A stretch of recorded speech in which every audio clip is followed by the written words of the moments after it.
Gayatri group of institute Sanchore के online class में आपका स्वागत है। प्रिय विद्यार्थियों नमस्कार।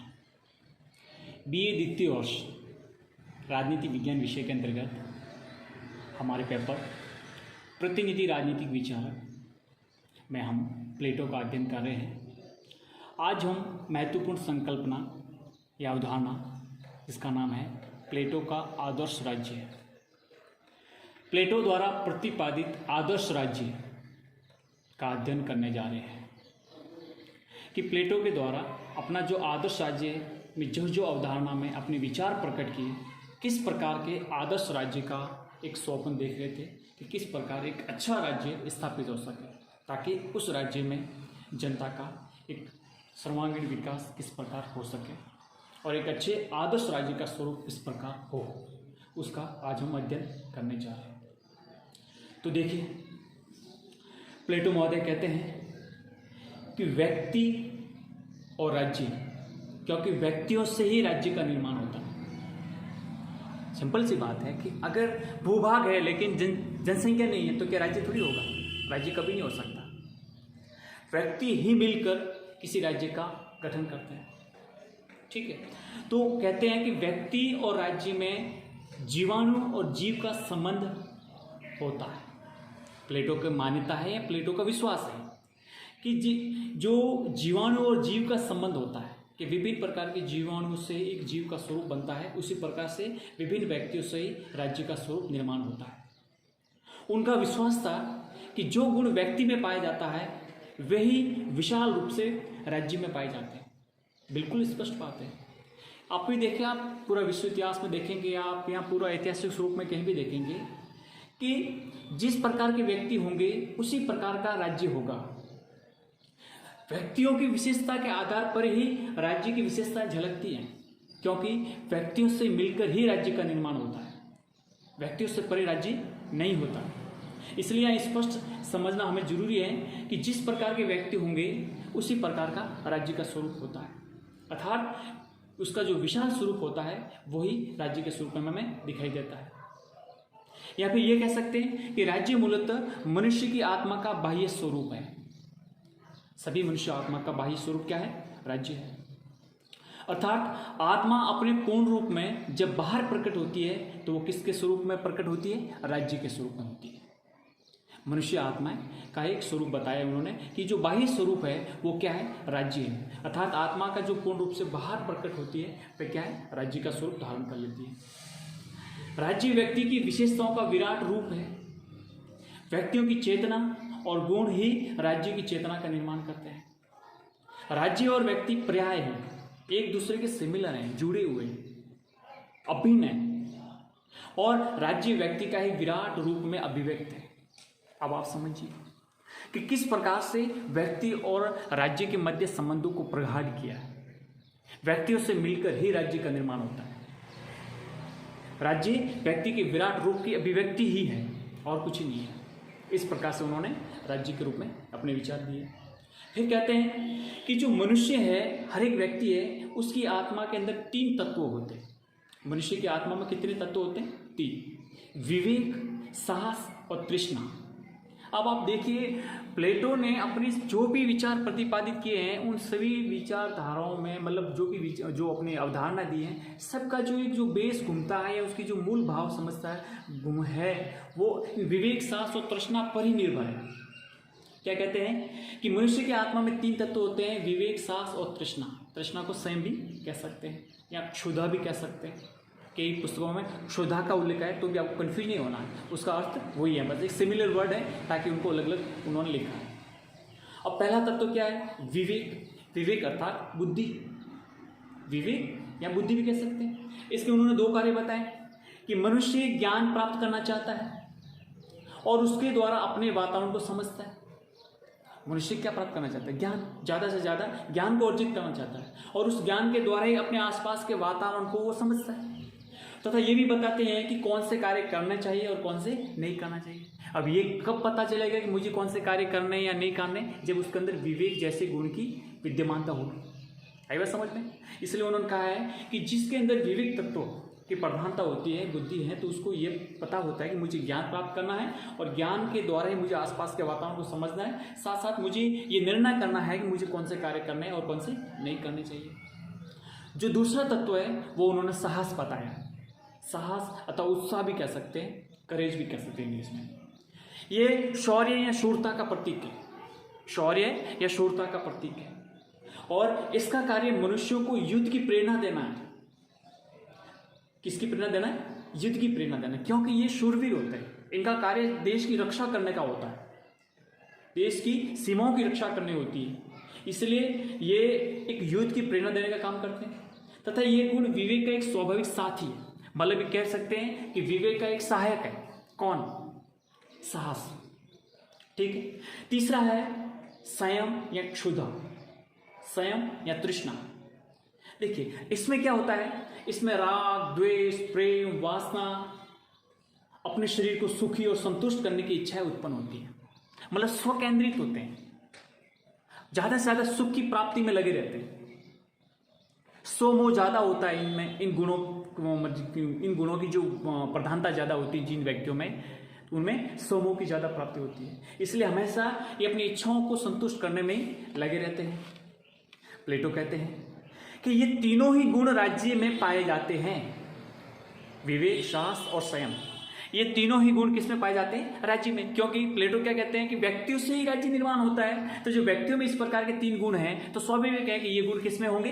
राज्य में होंगे, क्योंकि व्यक्तियों से ही राज्य का निर्माण होता है। इन्हीं के आधार पर राज्य का निर्माण हुआ है, और जिस प्रकार व्यक्ति द्वारा किए जाने वाले सारे कार्य आत्मा से प्रेरणा लेते हैं, उसी प्रकार राज्य के सभी कार्य का जो उद्भव है वह उन्हें निर्मित करने वाली जो मनुष्य की आत्माओं से होता है।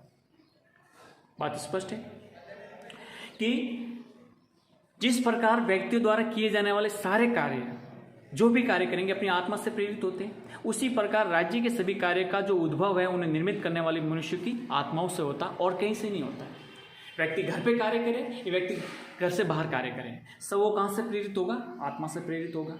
तो स्वाभाविक है कि सब कुछ ये गुणों पर आधारित है। इसलिए उन्होंने एक बेहद प्रसिद्ध कथन दिया है कि राज्यों का जो जन्म है वो वृक्षों या चट्टानों से नहीं होता है, बल्कि उसमें रहने वाले व्यक्तियों के चरित्र से होता है, और चरित्र में वही चलकेगा जो उसके गुण में विद्यमानता है, अर्थात जिसके अंदर जैसे गुण है उसी प्रकार का उसका ऐसा चरित्र होगा। आई बात समझ में?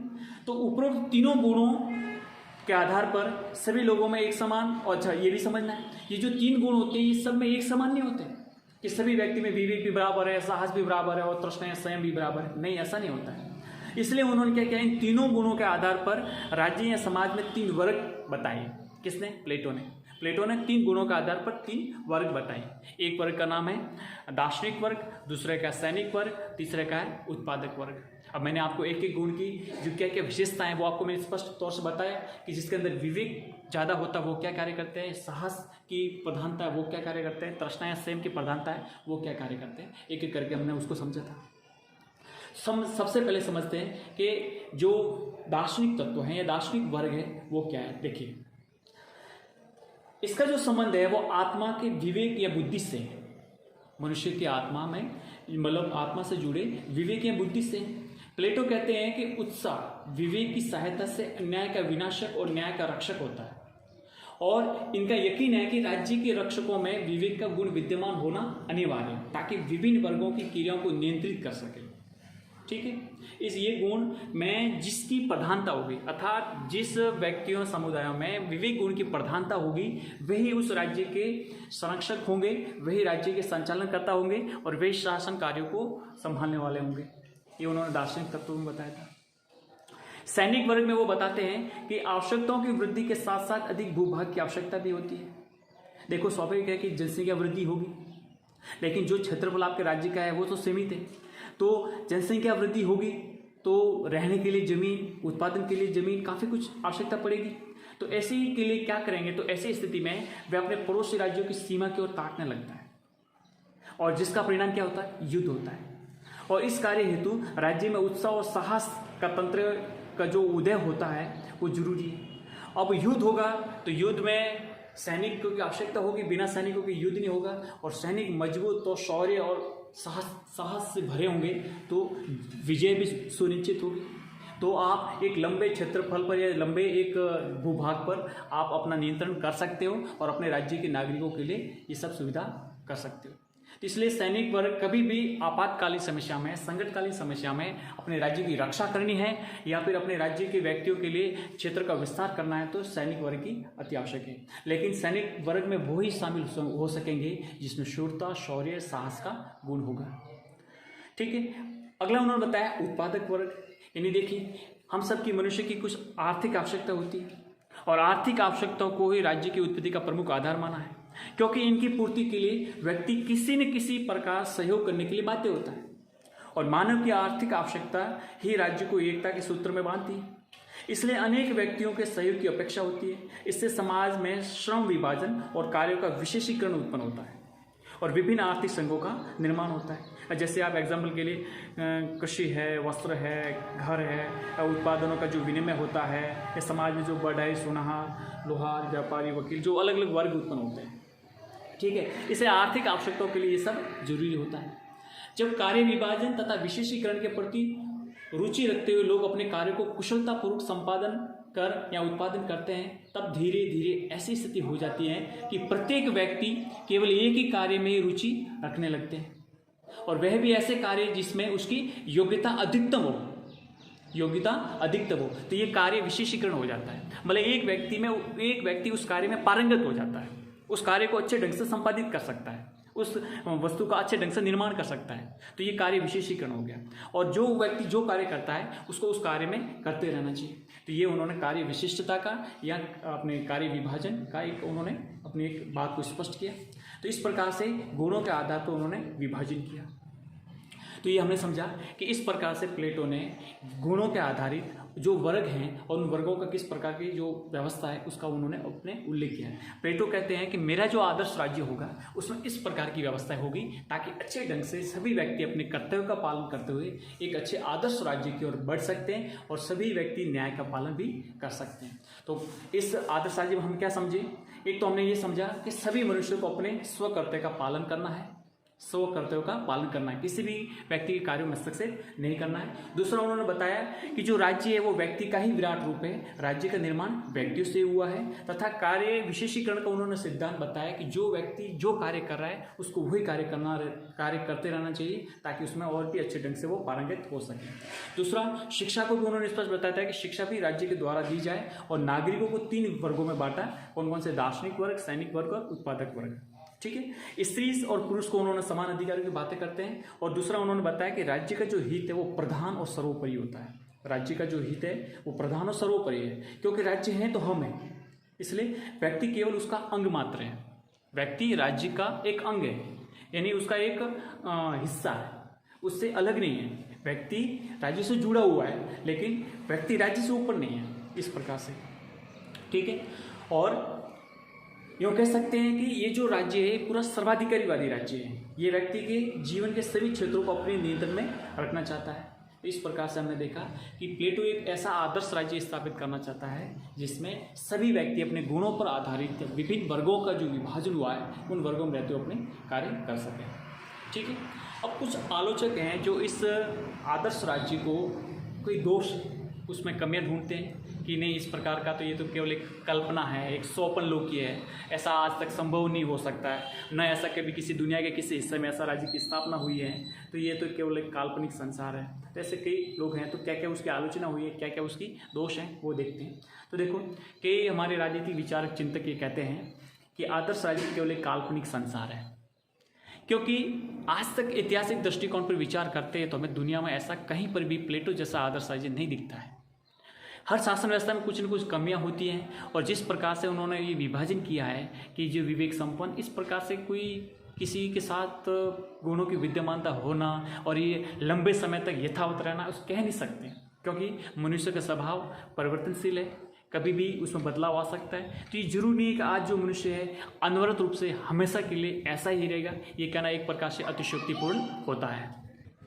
कुछ आलोचक ये भी कहते हैं कि प्लेटो के आदर्श राज्य में व्यक्तियों की स्वतंत्रता का उल्लेख नहीं है, कि व्यक्तियों को अपनी जो स्वतंत्रता होती है, अपनी जो एक अभिव्यक्ति होती है, अपनी जो एक मनुष्य को जो फ्रीडम मिलती है, वो कहीं पर भी उन्होंने उल्लेख नहीं किया। सब कुछ उन्होंने राज्य में समाहित कर लिया, राज्य को बहुत ही उन्होंने सर्वोच्च स्थान दे दिया है। तो इसलिए यहाँ पर व्यक्तियों की स्वतंत्रता का निषेध पाया जाता है, किसमें? प्लेटो के आदर्श राज्य में। तो जहाँ जिस राज्य में अगर व्यक्तियों की स्वतंत्रता का निषेध हो तो कहना उपयुक्त नहीं है कि वो एक अच्छा एक आदर्श राज्य भी हो सकता है, इसलिए इसका भी खंडन करते हैं। दूसरा, उन्होंने कार्यात्मक विशेषीकरण की जो पद्धति है वो एक अनुचित है, कि आप कोई भी व्यक्ति है वो एक ही कार्य करे और उसी में पारंगत होता रहे। ये कहाँ का न्याय है? ये तो उचित नहीं।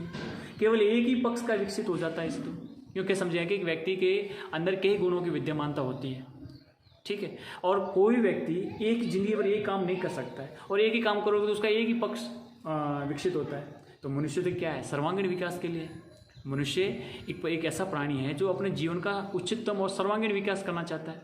तो यहाँ पर तो कार्य विशेषीकरण के सिद्धांत का प्रतिपादन करके प्लेटो महोदय तो सिर्फ एक ही पक्ष की बात करते हैं कि एक ही पक्ष है, एक ही काम करते रहो। तो इससे क्या होता है? शेष जो व्यक्तित्व है उससे अप्रभावित रहता है, ठीक है। दूसरा, उन्होंने कानून की उपेक्षा की है। यहाँ पर आदर्श राज्य में सब कुछ शासन व्यवस्था दार्शनिक वर्ग के हाथों में सौंप रहे हैं, तो कानून की कहीं उल्लेखित नहीं, क्योंकि प्लेटो को यकीन था कि मेरा जो दार्शनिक राजा है वो कानून से बहुत ऊपर है।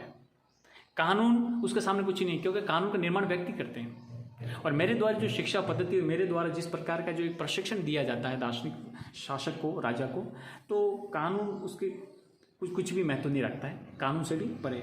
लेकिन आज तक का इतिहास हमें पता, ये स्पष्ट करता है कि जहाँ जिन राज्यों में कानून का शासन नहीं है, कानून नहीं है, वो राज्य अराजकता की ओर बढ़े, तानाशाही की ओर बढ़े, अधिनायकवाद की ओर बढ़े। कानून होना अति आवश्यक है, इसलिए यह कानून के शासन की उपेक्षा है। दूसरा, आप देखिए उत्पादक वर्ग की उपेक्षा इसमें झलकती है। उत्पादक वर्ग को केवल एक उन गुणों के आधार पर उनको पूरे उसमें व्यवस्थित कर रखा है। कभी उत्पादक वर्ग को साहस या सैनिक वर्ग में या दार्शनिक वर्ग आ ही नहीं सकते। ये तो गलत है कि उसी प्रकार जो है जिसमें है वो उसी में है, क्या आगे नहीं बढ़ सकता क्या?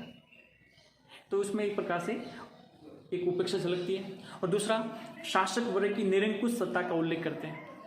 जो शासक है अर्थात दार्शनिक राजा है, उसकी निरंकुश सत्ता है, क्योंकि वो न तो कानून से डरता है, न ही कानून का उस पर नियंत्रण है। दूसरा, वो जनता के प्रति उत्तरदायी भी नहीं है, वो तो अपनी अंतःप्रेरणा के प्रति उत्तरदायी है। तो आप समझिए कि जो उसके मन में आए वैसा कर सकता है। तो ये क्या गारंटी इस बात की कि जो दार्शनिक राजा है वो हमेशा सत्य की ओर अनुगामी रहेगा? कभी भी बदल सकता है, कभी भी निरंकुश, क्योंकि लॉर्ड एक्टन कहते हैं ना कि सत्ता मनुष्य को भ्रष्ट करती है, और पूर्ण सत्ता या निर्गुण सत्ता तो मनुष्य को पूर्ण भ्रष्ट करती है। तो सत्ता में आने से पहले और सत्ता के बाद में दो बहुत बड़ा एक परिवर्तन होता है। तो हो सकता है कि कभी भी शासक है वो निरंकुश सत्ता की ओर बढ़ सकता है, ठीक है।